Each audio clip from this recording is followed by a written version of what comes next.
ഈശോ മിശിഹായ്ക്ക് സ്തുതിയായിരിക്കട്ടെ. പ്രിയപ്പെട്ട സഹോദരങ്ങളെ, ഞാൻ ഷിബു ജെയിംസ്. സാമീഡിയ എന്ന നമ്മുടെ യൂട്യൂബ് ചാനലിലേക്ക് എല്ലാ സുഹൃത്തുക്കൾക്കും സ്വാഗതം. 2026 ലോഗോസിൻ്റെ പഠനമാണ് ഈ ചാനലിലൂടെ നടത്തപ്പെടുന്നത്. ആദ്യമായി ചാനൽ കാണുന്നവർ സബ്സ്ക്രൈബ് ചെയ്യാൻ മറക്കരുത്. അതോടൊപ്പം തന്നെ ലോഗോസ് പഠനവുമായി ബന്ധപ്പെട്ട് ഏതാനും വാട്സപ്പ് ഗ്രൂപ്പുകളുണ്ട്. നമ്മുടെ സ്റ്റഡി മെറ്റീരിയൽസ് എല്ലാം ആ ഗ്രൂപ്പുകളിലൂടെ നിങ്ങൾക്ക് ലഭിക്കുന്നതാണ്. ഏതെങ്കിലും ഒരു വാട്സപ്പ് ഗ്രൂപ്പിൽ അംഗമാകാൻ പരിശ്രമിക്കുക. ജോയിനിങ് ലിങ്ക് ഡിസ്ക്രിപ്ഷൻ ബോക്സിൽ നൽകിയിട്ടുണ്ട്. സ്ക്രീനിൽ കാണുന്ന മൊബൈൽ നമ്പർ സേവ് ചെയ്തതിനു ശേഷം നിങ്ങൾ ആ ഗ്രൂപ്പിൽ അംഗമാവുക. ആർക്കെങ്കിലും അതിന് കഴിയുന്നില്ലെങ്കിൽ ഈ നമ്പറിലേക്ക് മെസ്സേജ് ചെയ്താൽ ലിങ്ക് അയച്ചു തരുന്നതായിരിക്കും. ഇതിനു സമാന്തരമായി തന്നെ മോക്ക് ടെസ്റ്റുകളും നടത്തുന്നുണ്ട്. റൂത്തിൻ്റെ പുസ്തകത്തിൽ നിന്നുള്ള മുഴുവൻ ഭാഗങ്ങളും നമ്മൾ പഠിച്ചു കഴിഞ്ഞു. ഈ വീഡിയോയോടുകൂടി 1 സാമുവൽ പൂർണ്ണമാവുകയാണ്. 10 മോക്ക് ടെസ്റ്റുകൾ നടത്തിക്കഴിഞ്ഞു. അടുത്ത മോക്ക് ടെസ്റ്റ് 1 സാമുവൽ 7-ാം അധ്യായത്തിൽ നിന്നുള്ളതാണ്. 10-ാം തീയതി തിങ്കളാഴ്ചയാണ് അടുത്ത മോക്ക് ടെസ്റ്റ് നടത്തുന്നത്. ഇനിയും രജിസ്റ്റർ ചെയ്യാൻ താല്പര്യമുള്ളവർക്ക് അതിനുള്ള അവസരമുണ്ടായിരിക്കുന്നതാണ്. ഒന്നാമത്തെ ചോദ്യം, 1 സാമുവൽ അധ്യായം 7-ൽ ആകെ എത്ര വാക്യങ്ങളുണ്ട്? 17 വാക്യങ്ങൾ. 2, കിരിയാത്ത് യെയാറിമിലെ ആളുകൾ കർത്താവിൻ്റെ പേടകം എവിടെ എത്തിച്ചു? ഗിരിമുകളിൽ താമസിക്കുന്ന അബിനാദാബിൻ്റെ ഭവനത്തിൽ. 3, അബിനാദാബിൻ്റെ ഭവനം എവിടെ? ഗിരിമുകളിൽ. 4, ഗിരിമുകളിൽ താമസിച്ചിരുന്നതാര്? അബിനാദാബ്.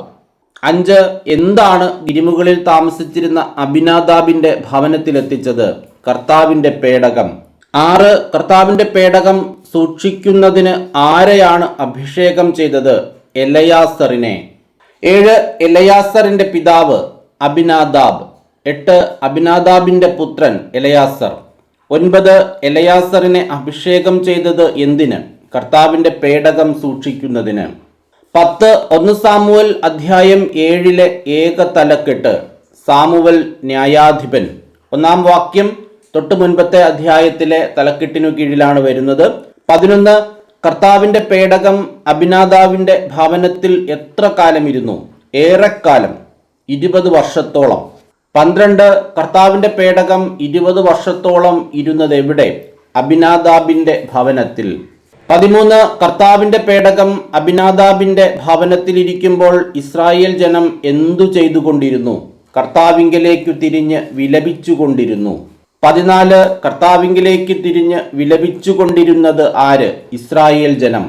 15, ഇസ്രായേൽ ജനം കർത്താവിങ്കലേക്കു തിരിഞ്ഞ് വിലപിച്ചുകൊണ്ടിരിക്കുമ്പോൾ ആദ്യം സാമുവൽ അവരോട് എന്താണ് പറഞ്ഞത്? പൂർണ്ണ ഹൃദയത്തോടെ നിങ്ങൾ കർത്താവിങ്കലേക്കു തിരിയേണ്ടതിന് അന്യദേവന്മാരെയും അസ്താർത്തെ ദേവതകളെയും ബഹിഷ്കരിക്കണം. 16, സാമുവൽ ഇസ്രായേൽ ജനത്തോട് എത്ര കാര്യങ്ങൾ പറഞ്ഞു? 3 കാര്യങ്ങൾ. 17, സാമുവൽ ഇസ്രായേൽ ജനത്തോട് പറഞ്ഞ 3 കാര്യങ്ങൾ ഏതെല്ലാം? 1, പൂർണ്ണ ഹൃദയത്തോടെ നിങ്ങൾ കർത്താവിങ്കലേക്കു തിരിയേണ്ടതിന് അന്യദേവന്മാരെയും അസ്താർത്തെ ദേവതകളെയും ബഹിഷ്കരിക്കണം. 2, നിങ്ങളെ പൂർണ്ണമായി ദൈവത്തിന് സമർപ്പിക്കുവിൻ. 3, അവിടുത്തെ മാത്രം ആരാധിക്കുവിൻ. 18, പൂർണ്ണ ഹൃദയത്തോടെ കർത്താവിങ്കലേക്കു തിരിയേണ്ടതിന് എന്തു ചെയ്യണം എന്നാണ് സാമുവൽ പറഞ്ഞത്? അന്യദേവന്മാരെയും അസ്താർത്തെ ദേവതകളെയും ബഹിഷ്കരിക്കണം. 19, അന്യദേവന്മാരെയും അസ്താർത്തെ ദേവതകളെയും ബഹിഷ്കരിക്കുന്നത് എന്തിന്? പൂർണ്ണ ഹൃദയത്തോടെ കർത്താവിങ്കലേക്ക് തിരിയേണ്ടതിന്. 20, നിങ്ങളെ പൂർണ്ണമായി ആർക്ക് സമർപ്പിക്കുവിൻ? ദൈവത്തിന്. 21, ദൈവത്തിന് എങ്ങനെയാണ് സമർപ്പിക്കേണ്ടത്? പൂർണ്ണമായി. 22, ആരെ മാത്രം ആരാധിക്കുവിൻ? അവിടുത്തെ മാത്രം, അതായത് കർത്താവിനെ മാത്രം. 23, അവിടുത്തെ മാത്രം എന്തു ചെയ്യുവിൻ എന്നാണ് സാമുവൽ പറയുന്നത്? ആരാധിക്കുവിൻ. 24, ആരുടെ കരങ്ങളിൽ നിന്ന് അവിടുന്ന് നിങ്ങളെ രക്ഷിക്കും? ഫിലിസ്ത്യരുടെ കരങ്ങളിൽ നിന്ന്. 25, ഫിലിസ്ത്യരുടെ കരങ്ങളിൽ നിന്ന് അവിടുന്ന് നിങ്ങളെ എന്തു ചെയ്യും? രക്ഷിക്കും. 26, ഇസ്രായേൽ ജനത്തോട് പറഞ്ഞ പ്രകാരം അവർ എന്തു ചെയ്തു? ബാലിൻ്റെയും അസ്താർത്തയുടെയും ബിംബങ്ങളെ ബഹിഷ്കരിച്ച് കർത്താവിനെ മാത്രം ആരാധിച്ചു. 27, ബാലിൻ്റെയും അസ്താർത്തയുടെയും ബിംബങ്ങളെ ബഹിഷ്കരിച്ച് കർത്താവിനെ മാത്രം ആരാധിച്ചതാര്? ഇസ്രായേല്യർ. 28 ഇസ്രായേല്യർ എന്തു ബഹിഷ്കരിച്ചാണ് കർത്താവിനെ മാത്രം ആരാധിച്ചത്? ബാലിന്റെയും അസ്താർത്തയുടെയും ബിംബങ്ങളെ. 29 ഇസ്രായേൽ മുഴുവൻ മിസ്പായിൽ ഒരുമിച്ചു കൂടട്ടെ എന്ന് പറഞ്ഞതാര്? സാമുവൽ. 30 ഇസ്രായേൽ മുഴുവൻ എവിടെ ഒരുമിച്ചു കൂടട്ടെ എന്നാണ് സാമുവൽ പറഞ്ഞത്? മിസ്പായിൽ. 31 ഇസ്രായേൽ മുഴുവൻ മിസ്പായിൽ ഒരുമിച്ചു കൂടട്ടെ എന്ന് പറഞ്ഞതിനെ തുടർന്ന് സാമുവൽ എന്താണ് പറയുന്നത്? ഞാൻ നിങ്ങൾക്ക് വേണ്ടി കർത്താവിനോട് പ്രാർത്ഥിക്കാം. 32 ഞാൻ നിങ്ങൾക്ക് വേണ്ടി ആരോട് പ്രാർത്ഥിക്കാം എന്നാണ് സാമുവൽ പറഞ്ഞത്? കർത്താവിനോട്. 33 അവർ മിസ്പായിൽ ഒരുമിച്ചു കൂടി.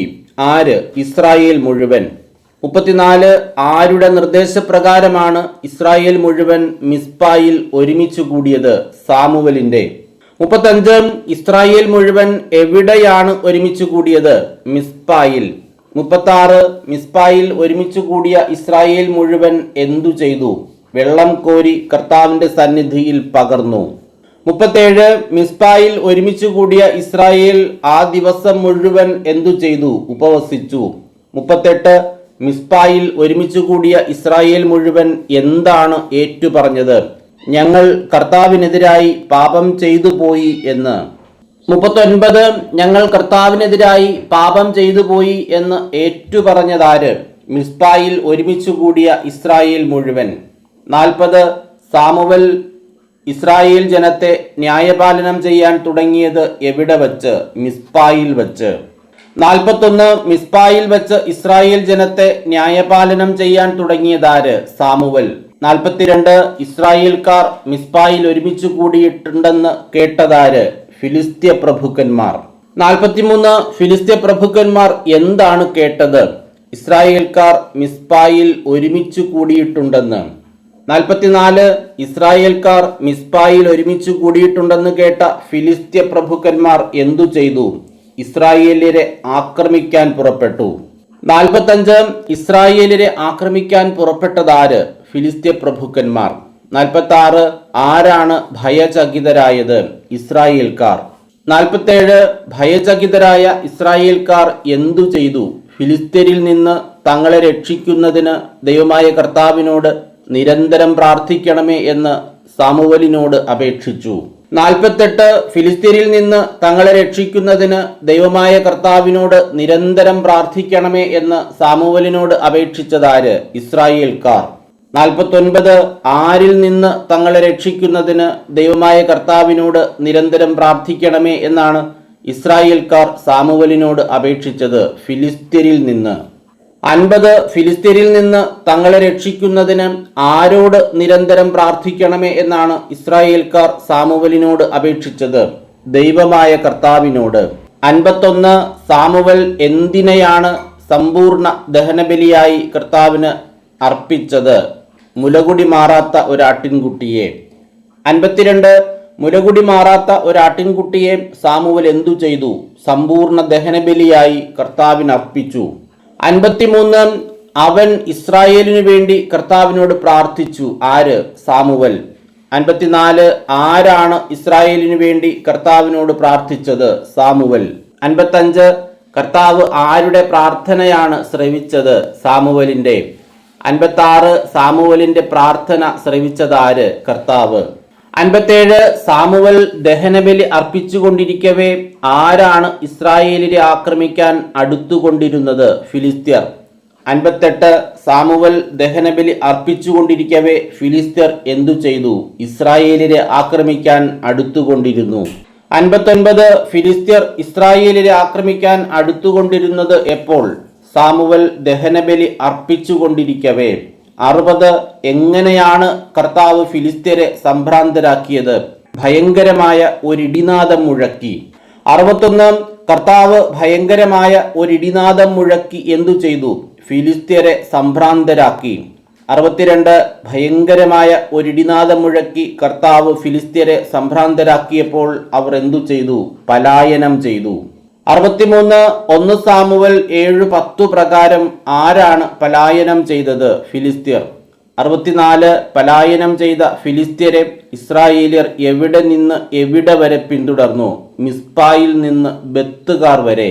65 പലായനം ചെയ്ത ഫിലിസ്ത്യരെ ഇസ്രായേലിയർ മിസ്പായിൽ നിന്ന് ബെത്കാർ വരെ പിന്തുടർന്ന് എന്തു ചെയ്തു? വധിച്ചു. 66 ഇസ്രായേലിയർ മിസ്പായിൽ നിന്ന് ബെത്കാർ വരെ പിന്തുടർന്നതാരെ? ഫിലിസ്ത്യരെ.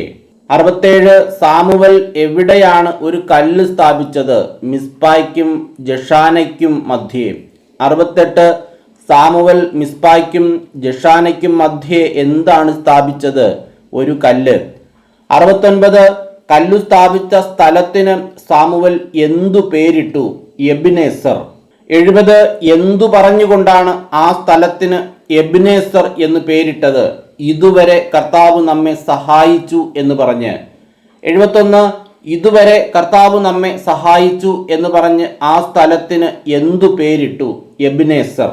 72 1 സാമുവൽ 7:13 ആര് കീഴടങ്ങിയ കാര്യമാണ് പറയുന്നത്? ഫിലിസ്ത്യർ. 73 പിന്നീടൊരിക്കലും അവർ ഇസ്രായേൽ ദേശത്ത് കാലുകുത്തിയിട്ടില്ല. ആര്? ഫിലിസ്ത്യർ. 74 പിന്നീടൊരിക്കലും ഫിലിസ്ത്യർ എവിടെ കാലുകുത്തിയിട്ടില്ല? ഇസ്രായേൽ ദേശത്ത്. 75 ആരുടെ കാലമത്രയും കർത്താവിന്റെ കരം ഫിലിസ്ത്യർക്കെതിരെ ബലപ്പെട്ടിരുന്നു? സാമുവലിന്റെ. 26 സാമുവലിന്റെ കാലമത്രയും കർത്താവിന്റെ കരം ആർക്കെതിരെ ബലപ്പെട്ടിരുന്നു? ഫിലിസ്ത്യർക്കെതിരെ. 77 എവിടെ മുതൽ എവിടെ വരെ ഫിലിസ്ത്യർ കൈവശമാക്കിയിരുന്ന പ്രദേശങ്ങളെല്ലാമാണ് അവർ ഇസ്രായേലിന് തിരികെ കൊടുത്തത്? എക്രോൺ മുതൽ ഗത്ത് വരെ. 78 എക്രോൺ മുതൽ ഗത്ത് വരെയുള്ള പ്രദേശങ്ങളെല്ലാം ആർക്ക് തിരികെ കൊടുത്തു? ഫിലിസ്ത്യർ ഇസ്രായേലിന്. 79 ഫിലിസ്ത്യർ ഇസ്രായേലിന് തിരികെ കൊടുത്ത പ്രദേശങ്ങൾ ഏതെല്ലാമാണ്? എക്രോൺ മുതൽ ഗത്ത് വരെ. 80 ഇസ്രായേലിയർ തങ്ങളുടെ പ്രദേശമെല്ലാം ആരിൽ നിന്ന് വീണ്ടെടുത്തു? ഫിലിസ്ത്യരിൽ നിന്ന്. 81 ഫിലിസ്ത്യരിൽ നിന്ന് തങ്ങളുടെ പ്രദേശമെല്ലാം വീണ്ടെടുത്തത് ആര്? ഇസ്രായേലിയർ. 82 ആരെല്ലാം തമ്മിലാണ് സമാധാനമുണ്ടായത്? ഇസ്രായേലിയരും അമോര്യരും തമ്മിൽ. 83 ഇസ്രായേലിയരും അമോര്യരും തമ്മിൽ എന്തുണ്ടായി? സമാധാനമുണ്ടായി. 84 ആരാണ് തൻ്റെ ജീവിതകാലം അത്രയും ഇസ്രായേലിൽ നീതിപാലനം നടത്തിയത്? സാമുവൽ. 85 സാമുവൽ തൻ്റെ ജീവിതകാലം അത്രയും എവിടെ നീതിപാലനം നടത്തി? ഇസ്രായേലിൽ. 86 എവിടെ എല്ലാമാണ് സാമുവൽ വർഷം തോറും സന്ദർശിച്ച് നീതിപാലനം നടത്തിയിരുന്നത്? ബഥേൽ, ഗിൽഗാൽ, മിസ്പ എന്നീ സ്ഥലങ്ങൾ. 87 ബഥേൽ, ഗിൽഗാൽ, മിസ്പ എന്നീ സ്ഥലങ്ങളിൽ നീതിപാലനം നടത്തിയിരുന്നത് ആര്? സാമുവൽ. 88 ബഥേൽ, ഗിൽഗാൽ, മിസ്പ എന്നീ സ്ഥലങ്ങളിൽ സാമുവൽ എപ്പോഴാണ് നീതിപാലനം നടത്തിയിരുന്നത്? വർഷം തോറും സന്ദർശിച്ച്. 89 അനന്തരം തൻ്റെ ഭവനം സ്ഥിതി ചെയ്യുന്ന റാമായിലേക്ക് അവൻ മടങ്ങിപ്പോയി. ആര്? സാമുവൽ. 90 സാമുവലിന്റെ ഭവനം സ്ഥിതി ചെയ്യുന്ന സ്ഥലം റാമായിൽ. 91 അനന്തരം സാമുവൽ എവിടേക്ക് മടങ്ങിപ്പോയി? തൻ്റെ ഭവനം സ്ഥിതി ചെയ്തിരുന്ന റാമായിലേക്ക്. 92 അവിടെയും അവൻ നീതിപാലനം നടത്തുകയും കർത്താവിന് ഒരു ബലിപീഠം നിർമ്മിക്കുകയും ചെയ്തു. ആര്? എവിടെ? സാമുവൽ റാമായിൽ. 93 സാമുവൽ കർത്താവിന് ഒരു ബലിപീഠം നിർമ്മിച്ചത് എവിടെ? റാമായിൽ. 94 സാമുവൽ നീതിപാലനം നടത്തിയിരുന്ന സ്ഥലങ്ങൾ എത്ര? 5. 95 സാമുവൽ നീതിപാലനം നടത്തിയിരുന്ന 5 സ്ഥലങ്ങൾ ഏതെല്ലാം? Israel, Bethel, Gilgal, Mizpah, Ramah. 1 Samuel 7-ാം അധ്യായത്തിലെ സമാന വാക്യങ്ങളാണ്. 1 എബിനേസർ എന്ന വാക്കിന്റെ അർത്ഥം സഹായശില. അത് ഫുട്നോട്ടിൽ കൊടുത്തിട്ടുള്ളതാണ്. 2 1 സാമുവൽ 7:4 സമാനമായ പഴയ നിയമഭാഗം ന്യായാധിപന്മാർ 10:16. ആ 2 വാക്യങ്ങളും ഇവിടെ നൽകിയിട്ടുണ്ട്. 1 സാമുവൽ 7:4 ഇങ്ങനെയാണ് പറയുന്നത്: അങ്ങനെ ഇസ്രായേലിയർ ബാലിന്റെയും അസ്താർത്തയുടെയും ബിംബങ്ങളെ ബഹിഷ്കരിച്ച് കർത്താവിനെ മാത്രം ആരാധിച്ചു. ന്യായാധിപന്മാർ 10:16 പറയുന്നത്: അന്യദേവന്മാരെ തങ്ങളുടെ ഇടയിൽ നിന്ന് നീക്കം ചെയ്ത് കർത്താവിനെ സേവിച്ചു. ഇസ്രായേലിന്റെ കഷ്ടത കണ്ട് അവിടുന്ന് രോക്ഷാകുലനായി. ഇതുമായി ബന്ധപ്പെട്ട ഏതാനും ചോദ്യങ്ങൾ. 3-ാമത്തെ ചോദ്യം, 1 സാമുവൽ 7:4 സമാന വാക്യഭാഗത്തിൽ ഇസ്രായേലിന്റെ കഷ്ടത കണ്ട് കർത്താവ് എന്ത് ചെയ്തു എന്നാണ് പറയുന്നത്? അവിടുന്ന് രോക്ഷാകുലനായി. 4 1 സാമുവൽ 7:4 ഇസ്രായേൽ ബാലിന്റെയും അസ്താർത്തയുടെയും ബിംബങ്ങളെ ബഹിഷ്കരിച്ചു എന്ന് പറയുന്നതിന് പകരമായി ന്യായാധിപന്മാർ 10:16 പറയുന്നത് എന്താണ്? അന്യദേവന്മാരെ തങ്ങളുടെ ഇടയിൽ നിന്ന് നീക്കം ചെയ്തു. 1 സാമുവൽ 7:10 സമാനമായ പഴയ നിയമഭാഗങ്ങൾ ഏതെല്ലാം? പുറപ്പാട് 14:24, ജോഷുവ 10:10. 3 വാക്യങ്ങളും ഇവിടെ പറയുന്നുണ്ട്. 1 സാമുവൽ 7:10 ഇങ്ങനെയാണ് പറയുന്നത്: സാമുവൽ ദഹനബലി അർപ്പിച്ചുകൊണ്ടിരിക്കവേ ഫിലിസ്ത്യർ ഇസ്രായേലിനെ ആക്രമിക്കാൻ അടുത്തുകൊണ്ടിരുന്നു. കർത്താവ് ഭയങ്കരമായ ഒരു ഇടിനാദം മുഴക്കി ഫിലിസ്ത്യരെ സംഭ്രാന്തരാക്കി. അവർ പലായനം ചെയ്തു. പുറപ്പാട് 14:24 പറയുന്നത്: രാത്രിയുടെ അന്ത്യയാമത്തിൽ കർത്താവ് അഗ്നിയുടെയും മേഘത്തിൻ്റെയും സ്തംഭത്തിൽ നിന്ന് ഈജിപ്തുകാരുടെ സൈന്യത്തെ നോക്കി അവരെ പരിഭ്രാന്തരാക്കി. ജോഷുവ 10:10 പറയുന്നത്: ഇസ്രായേലിൻ്റെ മുൻപിൽ അമോര്യർ ഭയവിഹുലരാകുന്നതിന് കർത്താവ് ഇടയാക്കി. ഇസ്രായേൽക്കാർ ഗിബയോനിൽ വച്ച് അവരെ വകവരുത്തി. ബെത്ഹോറോൻ ചുരത്തിലൂടെ അവരെ ഓടിക്കുകയും അസേക്കായിലും മക്കേദായിലും വച്ച് നിശേഷം നശിപ്പിക്കുകയും ചെയ്തു. ഇസ്രായേൽക്കാർക്കെതിരെ വന്ന ഓരോ ശത്രുക്കളെ പല രീതിയിൽ കർത്താവ് ഭയപ്പെടുത്തുന്നതും പേടിപ്പിക്കുന്നതും ഒക്കെയാണ് ഈ 3 ഭാഗങ്ങളിലും പറഞ്ഞിരിക്കുന്നത്. അത് കൃത്യമായി വായിച്ച് മനസ്സിലാക്കേണ്ടതാണ്. 6ാമത്തെ ചോദ്യം: കർത്താവ് ഭയങ്കരമായ ഒരു ഇടിനാദം മുഴക്കി ഫിലിസ്ത്യരെ സംഭ്രാന്തരാക്കി എന്ന് 1 സാമുവൽ 7:10 പറയുന്നു. എന്നാൽ സമാന വാക്യഭാഗമായ പുറപ്പാട് 14:24 എന്താണ് പറയുന്നത്?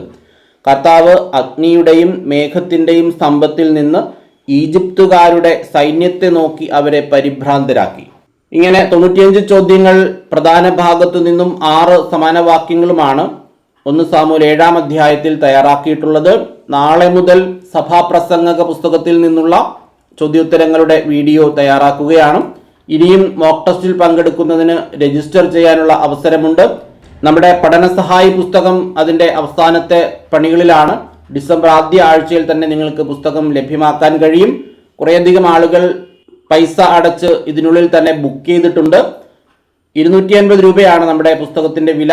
35 അധ്യായങ്ങളിൽ നിന്നായി 4000-ഓളം ചോദ്യങ്ങളാണ് തയ്യാറാക്കിയിട്ടുള്ളത്. അഡ്വാൻസായി പൈസ അടച്ച് ബുക്ക് ചെയ്യുന്ന ആളുകൾക്ക് പോസ്റ്റൽ ചാർജ് ഫ്രീ ആയി പുസ്തകം അയച്ചു തരുന്നതായിരിക്കും. എല്ലാവരും നന്നായി വചനം പഠിക്കുക. 2026 ലോഗോസിന് എല്ലാ ആളുകൾക്കും 90-ൽ കൂടുതൽ മാർക്ക് വാങ്ങാനായി സാധിക്കണം. 100-ൽ 100 കരസ്ഥമാക്കുക, ലോഗോസ് പ്രതിഭയാവുക എന്നതൊക്കെ ആവണം നമ്മുടെ ലക്ഷ്യം. അതിനെല്ലാവർക്കും കഴിയട്ടെ. പരമപ്രധാനമായ ലക്ഷ്യം വചനം പഠിക്കുക എന്നുള്ളതാണ്. അതിനുവേണ്ടി ദിവസവും 5 വാക്യങ്ങൾ നാം കാണാതെ പഠിക്കുന്നുണ്ട്. എല്ലാവർക്കും എല്ലാവിധമായ നന്മകളും അനുഗ്രഹങ്ങളും ഉണ്ടാകട്ടെ എന്ന് ആശംസിച്ചുകൊണ്ട് പ്രാർത്ഥിച്ചുകൊണ്ട് നിർത്തുന്നു.